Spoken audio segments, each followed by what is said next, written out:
Test 4. This is the IELTS listening test.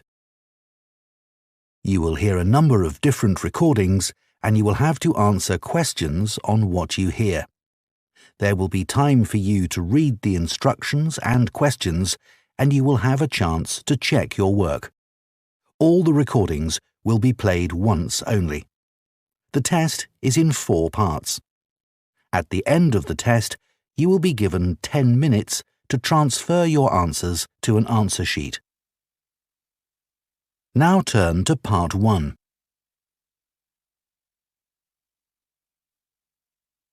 Part 1. You will hear a supervisor in a supermarket talking to a new worker on her first day. First, you have some time to look at questions 1 to 6.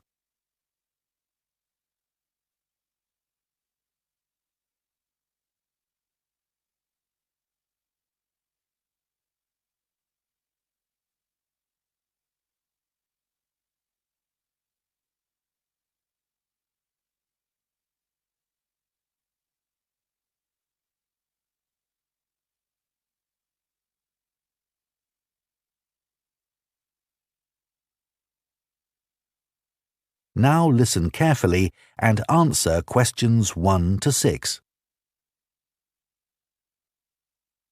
Hello, Charlotte. I'm Caden, one of the supervisors. Welcome to the team. Hi, Aidan. It's Caden. I'm so sorry. Oh, don't worry. People often get my name wrong. They never know how to spell it. It's Kaeden,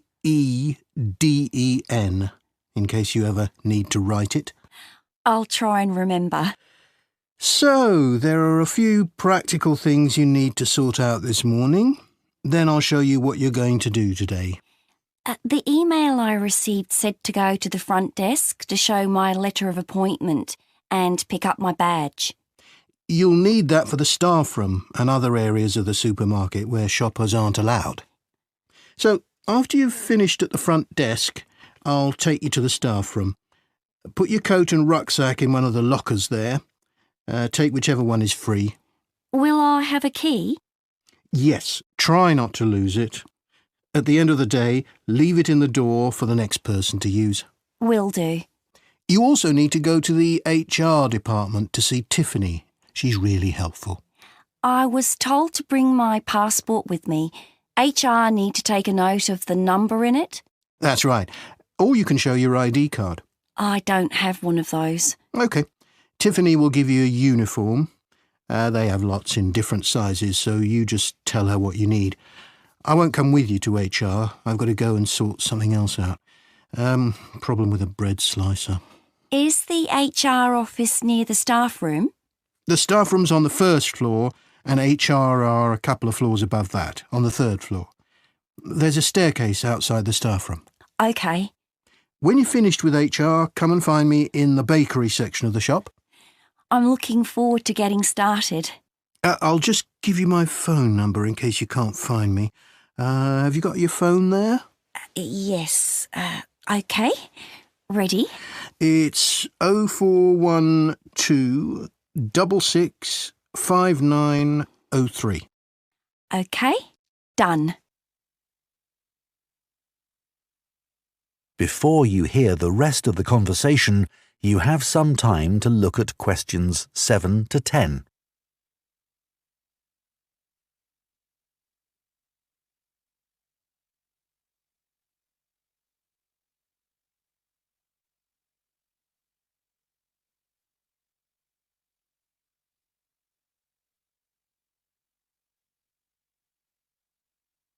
Now listen and answer questions 7 to 10. So, Charlotte, your tasks today are in the bakery section, on the sushi counter, and on the meat and fish counters. The first job is to check sell-by dates on the bread and cakes. If any of the dates are today's, put a new price label on the packaging. What if any of the labels are yesterday's dates or older? Do I throw those items away? Yes, but that shouldn't happen. We check the stock every day. When something needs a new price label, put a yellow one on the package, next to the original price. OK. After that, you'll go to the sushi takeaway counter. Will I be preparing boxes of food? For today, you'll just be helping the staff. Yes, of course. You'll see lots of flat cardboard boxes at one end of the counter. Beneath those is where we keep the plastic boxes. We run out of those really quickly, so you should bring more from the storeroom. Is that my only task on the sushi counter? No, you also need to clean the area where they prepare the dishes. There are cloths and bottles of spray by the sink. Oh, and please make sure you clean that too. Sure, that's important, isn't it? Absolutely, but you mustn't wash up knives. You have to do some training before you're allowed to touch sharp objects. What should I do if there are any? Ask someone to put them in the dishwasher. OK, thanks. I don't want to get anything wrong. Don't worry, you'll be fine. And I'll be around to help. Right. Finally, the meat and fish counters. You need to clean the area where staff serve customers, including wiping the weighing scales. OK. Anything else? The fish is laid on ice, but when that starts to melt, you'll need to get more from the cold room. I know the staff on the food counters wear a hat. Will that be the same for me? You won't be serving customers directly, so no. But make sure you put on thermal gloves when you take anything out of the cold room. The temperature's low enough in there to get frostbite from touching things. Understood. That is the end of part 1. You now have 1 minute to check your answers to part 1.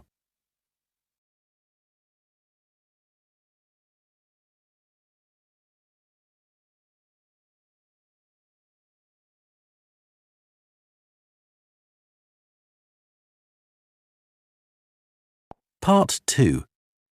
You will hear a podcast by a running coach giving advice about taking up running and giving information about her club. First, you have some time to look at questions 11 to 14.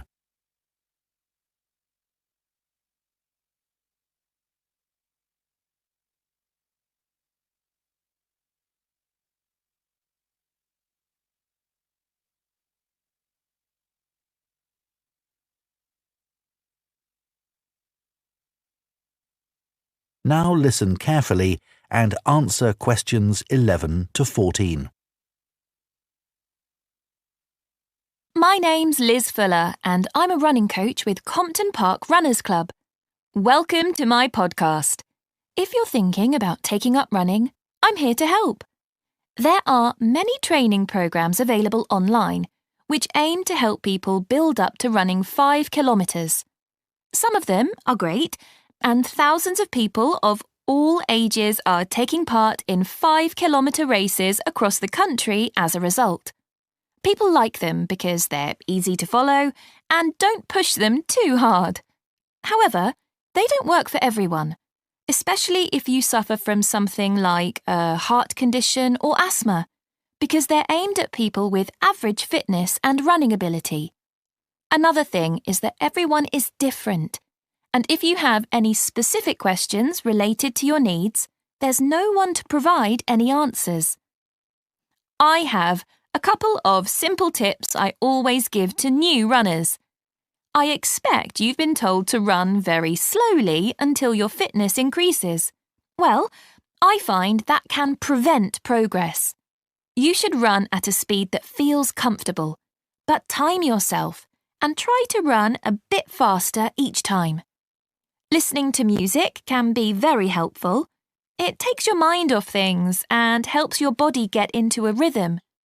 I'd say that is better than running with a friend, especially as most people are competitive, and that's not what you want when you're just starting. I don't think the time of day is especially important. Some people are better in the evening, while others are morning people. But you need to be consistent, so aim to train regularly. Twice a week is enough to begin with. Before you hear the rest of the podcast, you have some time to look at questions 15 to 20.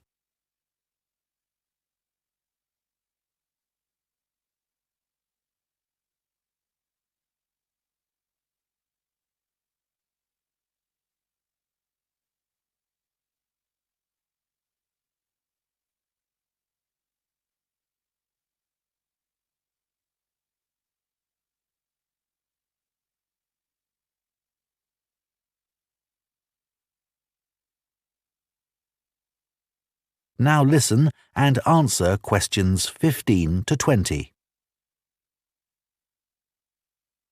New members often say to me that they've been put off running either because they lack confidence, or they don't have time, or they think they dislike running. Kerry, for example, joined the club 2 years ago at the age of 40. She'd always enjoyed running at school, but wasn't sure if she'd be able to do it. She was worried about being left behind and being the slowest runner. But she says she was made to feel so welcome, she soon forgot all about that. James had always hated the idea of running, but a friend encouraged him to come along for a taster session, and he hasn't looked back. He never misses a training session, despite having a really demanding job. Leo was worried about having to commit himself to training sessions every week and wasn't sure he'd be able to fit training into his busy schedule. But after experiencing a lot of stress at work, he came along to us and gave it a go. Now he says he feels much more relaxed and he looks forward to his weekly run. Mark is quite typical of our new members. He's never considered himself to be a sporty person, and it was only when he retired that he decided to take up the challenge of trying to run 5 kilometres. It took him months to find the courage to contact us, but felt reassured immediately, as there were other people his age who were only just taking up running for the first time. My own journey hasn't been easy. I did my first marathon when I was 37, after having had 2 kids. My husband had been running marathons for years, but I never dreamed I'd be doing one with him. I managed to complete it in 4 hours, but I felt like giving up halfway through. It was only the support of the spectators that kept me going. I do think signing up for a race of whatever length is motivating, whether it's 5k or 25k, because it's good to have something to work towards, and it gives you a sense of achievement. I did my first 10k after only 6 months, which was certainly very challenging and not something I'd necessarily recommend. But after you've been training for a few weeks, it's worth putting your name down for a 5k. Some people find they only need a few practice runs before taking part in a race, but I'd give yourself a couple of months at least. Well, I hope that's given you a really good idea of what... That is the end of Part 2. You now have 30 seconds to check your answers to Part 2.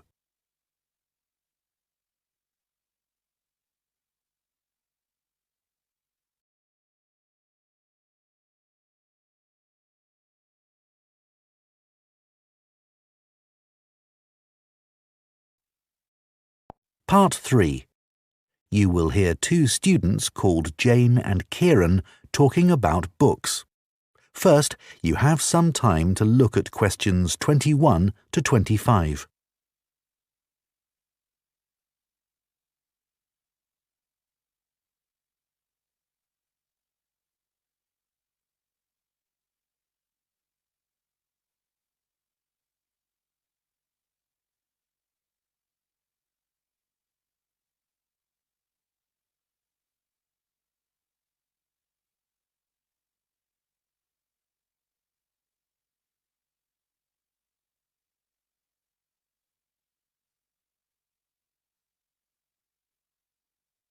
Now listen carefully and answer questions 21 to 25. So, Jane, you'll be off to Denmark soon to do your work placement. Yes, I'm really looking forward to it. And I've just started packing up all my books to put in storage. Well, I hope they don't get spoilt. It's okay. My grandfather works in a bookshop, and he told me how to pack them. Oh, that's helpful. He says you have to support the spine, otherwise the paper can come away from the cover. Yeah, that's obvious.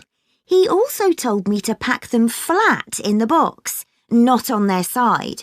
Again, because they can bend, and if you leave them like that for, say, a year, it's quite hard to get them back to their normal shape. Well, it's pretty clear that ruins them. But a lot of people just can't be bothered to protect their books. He always says it's such a shame that publishers don't use better quality paper. It's the acid in the paper that causes the problem, isn't it? Yeah, that's why old books go yellow. You know, some of the books my grandfather's given me are like that already. Oh. I should dump them really if they're going to deteriorate further, but I'd feel bad. They'll always remind me of him. He's quite a collector, you know. Well, if they're important to you. Yeah, I'd regret just throwing them away. You know, maybe it's because I was taught to treasure books, but I hate seeing students force open the pages of paperbacks. They press so hard they end up breaking the spine. I know. But unfortunately, paperbacks aren't designed to last a long time, and people know that. Hardbacks aren't quite as weak. Yeah, they're different, I suppose. But I still don't think people value hardbacks like they used to. Well, they aren't decorative, are they, like other objects?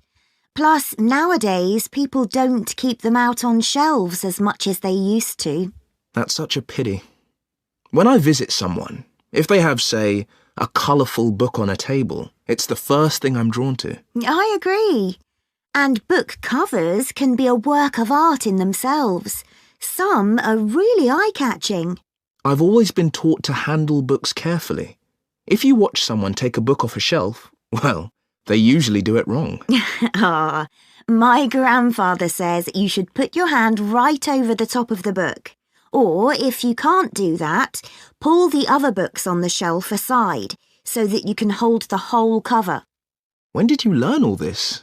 He watched me pull a heavy book off the shelf when I was small, and it fell on the floor and broke apart. Oh dear. Oh, I can still remember it. You know what I really like? What? The smell of new books. Me too. My parents used to laugh at me when I was a kid because I loved putting books up to my nose, almost as much as reading them. New books aren't cheap though, are they?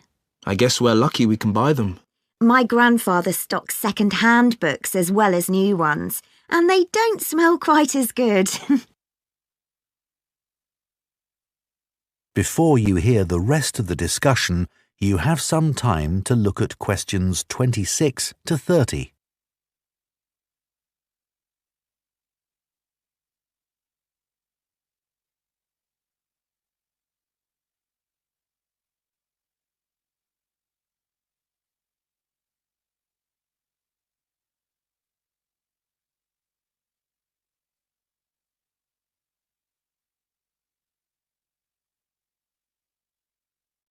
Now listen and answer questions 26 to 30. I'd love to have a bookshop like your grandfather. What's it like? Well, it's quite big. It's got 2 floors and an attic, and he stocks all kinds of books, really. I guess he treasures things like first editions and other rare books. Yeah, you might think he'd keep those in the attic or somewhere. So they'd be hidden? Yeah, but he likes people to know that he has them. So he puts them out in the shop, but makes sure you need a ladder to get them. Right, that would prevent any thefts. Uh-huh. Does he stock books for children? He does. He particularly likes to encourage kids to read.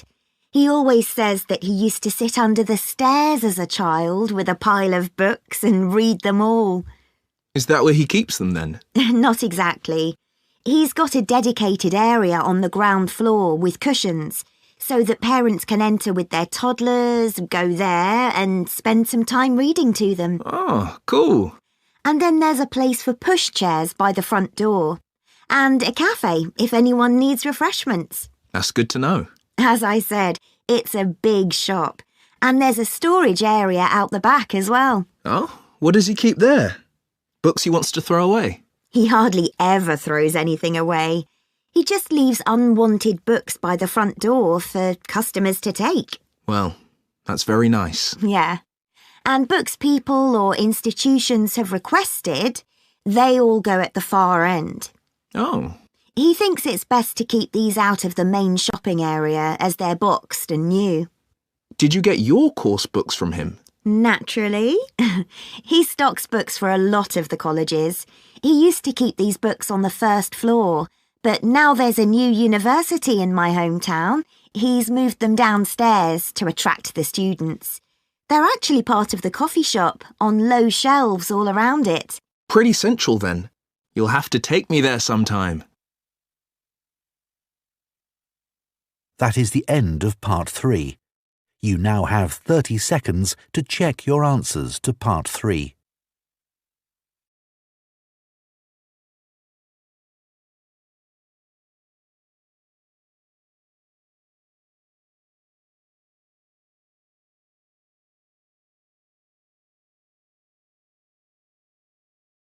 Part 4. You will hear part of an environmental studies lecture on tree planting. First, you have some time to look at questions 31 to 40.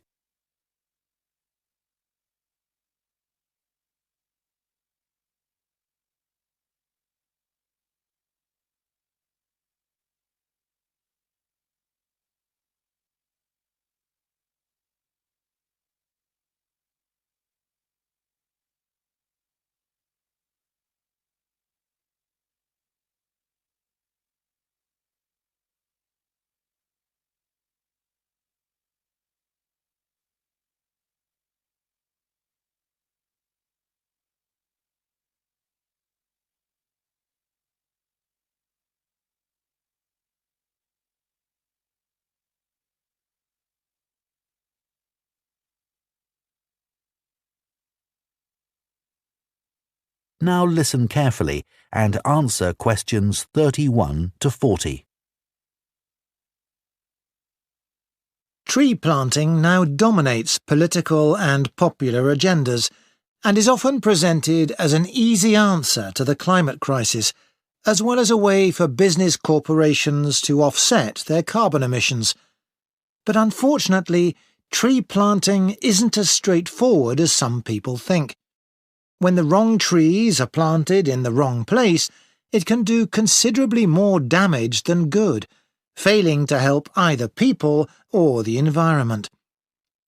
Reforestation projects are currently being undertaken on a huge scale in many countries, and it's crucial that the right trees are selected. A mix of species should always be planted, typical of the local natural forest ecosystem and including rare and endangered species, in order to create a rich ecosystem. It's important to avoid non-native species that could become invasive. Invasive species are a significant contributor to the current global biodiversity crisis and are often in competition with native species and may threaten their long-term survival. Restoring biodiversity that will maximise carbon capture is key when reforesting an area, but ideally any reforestation project should have several goals.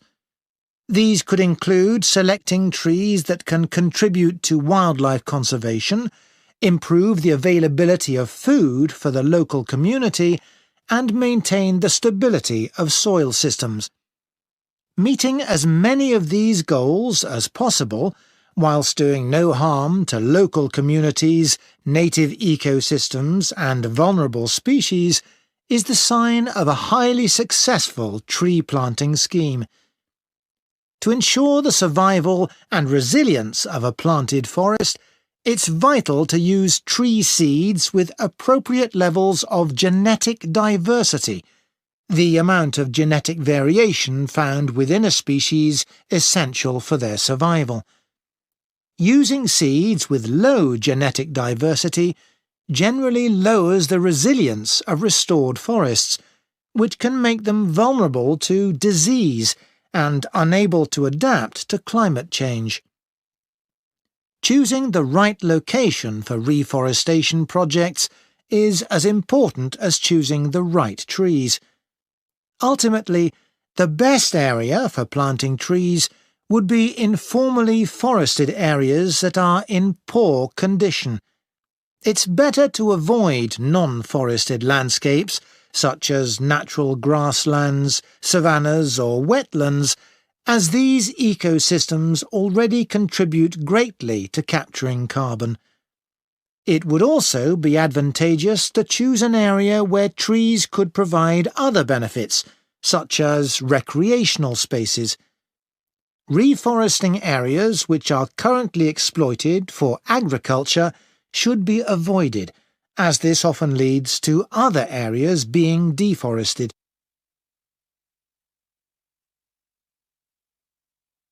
Large-scale reforestation projects require careful planning. Making the right decisions about where to plant trees depends on having the right information. Having detailed and up-to-date maps identifying high-priority areas for intervention is essential. Drone technology is a useful tool in helping to prioritise and monitor areas of degraded forest for restoration. In Brazil, it's being used to identify and quantify how parts of the Amazon are being devastated by human activities, such as rearing cattle and illegal logging. A good example of where the right trees were picked to achieve a restored forest is in Lampang province in northern Thailand. A previously forested site which had been degraded through mining was reforested by a cement company, together with Chiang Mai University. After spreading 60 centimetres of topsoil, they planted 14 different native tree species, which included several species of fig. Figs are a keystone species because of the critical role they play in maintaining wildlife populations. They are central to tropical reforestation projects as they accelerate the speed of the recovery process by attracting animals and birds which act as natural seed dispersers. This helps to promote diversity through the healthy regrowth of a wide range of plant species. Unlike the majority of fruit trees, figs bear fruit all year round, providing a reliable food source for many species. At this site, for example, after only 3 rainy seasons, monkeys started visiting to eat the fig fruits, naturally dispersing seeds through defecation. Reforestation projects should always aim to make sure that local communities are consulted and involved in the decision-making process. The restoration of mangrove forests in Madagascar is an example of a project which has succeeded in creating real benefits for the community. Destruction of the mangrove forests had a terrible impact on plant and animal life, and also badly affected the fishing industry, which was a major source of employment for local people living in coastal areas.